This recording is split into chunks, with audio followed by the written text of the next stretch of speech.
Bismillahirrahmanirrahim. Tentang anjuran zuhud dan qanaah.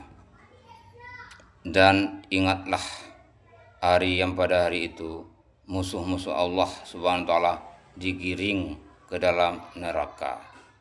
Maka mereka berkumpul di dalamnya, sehingga apabila mereka sampai ke neraka itu, pendengaran atau telinga, penglihatan atau mata, dan kulit mereka menjadi saksi atas perbuatan mereka. Dan mereka berkata kepada kulit mereka, "Mengapa kamu menjadi saksi terhadap kami?" Kulit mereka menjawab, "Allah yang menjadikan segala sesuatu pandai berkata, telah menjadikan kami pandai pula berkata, dan dialah yang menciptakan kamu pada kali yang pertama, dan hanya kepadanya lah kamu dikembalikan. Kamu sekali-kali tidak dapat bersembunyi dari persaksian pendengarannya, penglihatan, dan kulitmu terhadapmu. Bahkan kamu mengira bahwa Allah tidak mengetahui kebanyakan dari apa yang kamu kerjakan. Dan yang demikian itu adalah prasangkamu yang telah kamu sangka terhadap Tuhanmu. Persangka itu telah membinasakan kamu, maka jadilah kamu termasuk orang-orang yang merugi. Jika mereka bersabar atau penderitaan azab, maka nerakalah tempat tinggal mereka. Dan jika mereka mengemukakan alasan-alasan, maka tidaklah mereka termasuk orang-orang yang diterima alasannya. Quran surat Fussilat ayat 19-23. Dalam berbagai hadis banyak disebutkan mengenai kesaksian anggota badan tersebut. Dan sebuah hadis disebutkan bahwa Anas berkata, ketika kami menghadap Rasulullah SAW, beliau tersenyum sehingga gigi beliau kelihatan. Kemudian Rasulullah SAW bersabda, "Tahukah kalian mengapa aku tersenyum?" Para sahabat menjawab bahwa mereka tidak tahu. Beliau bersabda, "Seseorang hamba akan berkata kepada Allah SWT pada hari kiamat, Ya Allah, Engkau telah memberiku keamanan dari kezaliman." Allah telah berfirman, "Benar." Kemudian hamba tadi berkata, "Ya Allah, aku tidak akan menerima kesaksian orang lain yang bertentangan denganku." Allah telah akan berfirman, "Baiklah, aku akan menjadikan dirimu sebagai saksi atas dirimu sendiri."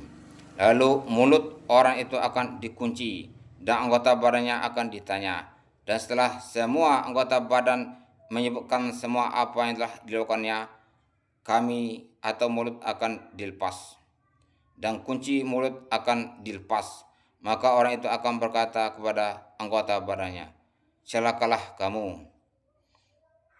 Aku berbuat semua itu karena kamu, dan kamu sendiri yang memberikan kesaksian yang bertentangan dengan dirimu." Akan tetapi pada waktu itu anggota badan tidak ada yang dapat berbicara tidak benar. Dalam sebuah hadis disebutkan, di antara anggota badan manusia yang pertama kali akan berbicara adalah paha kiri, yakni perbuatan-perbuatan apa yang telah dilakukan olehnya. Setelah itu anggota badan yang lain akan berbicara. Ringkasnya, setiap anggota badan akan menyebutkan perbuatan baik atau buruk yang telah dilakukan olehnya. Dalam sebuah hadis yang lain, Rasulullah SAW bersabda, "Itulah subhanallah walhamdulillah dengan jari, karena pada hari kiamat anggota badan itu diberi kekuatan untuk berbicara dan ia akan ditanya." Yakni jika anggota badan menyebutkan bahwa ia telah melakukan perbuatan yang buruk atau kezaliman dan perbuatan-perbuatan yang tidak dibenarkan agama, ia akan menyatakan bahwa ia telah digunakan untuk menghitung nama-nama suci Allah, bersedekah, dan dalam amal-amal soleh.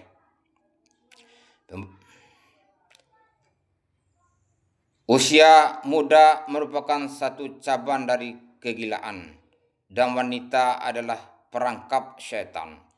Karena kegilaannya, orang akan terperangkap di dalamnya. Dalam khutbah Jumat sering terdengar kata-kata tersebut. Pada saat ini, karena kita sedang dilanda mabuk masa muda, sedikit pun kita tidak berpikir bahwa masa muda akan dihisap dan kita harus menjawabnya. Banyak di antara kita yang menyia-nyiakan masa muda dan kemaksiatan dan mengumpulkan dunia. Padahal masa muda seharusnya digunakan untuk melakukan perbuatan-perbuatan yang akan membawa manfaat untuk kehidupan setelah mati. Beruntunglah seseorang pemuda yang setiap waktu sibuk dalam mentaati perintah Allah Ta'ala dan jauh dari perbuatan-perbuatan dosa.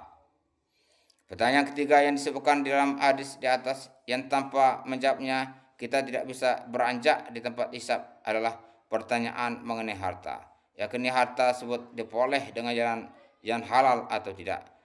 Masalah ini sudah sedikit dibicarakan. Rasulullah SAW bersabda, harta yang dihasilkan oleh seseorang dengan jalan yang tidak benar, jika ia bersedekah dengannya, maka sedekahnya tidak akan diterima. Jika dibelanjakan untuk keperluan, tidak akan diberkahi. Dan jika ditinggalkan justru akan menjadi simpanan api neraka jahanam baginya. Allah abang baca dengan mudah-mudahan diri Allah SWT untuk menyampaikan berlain. Amin.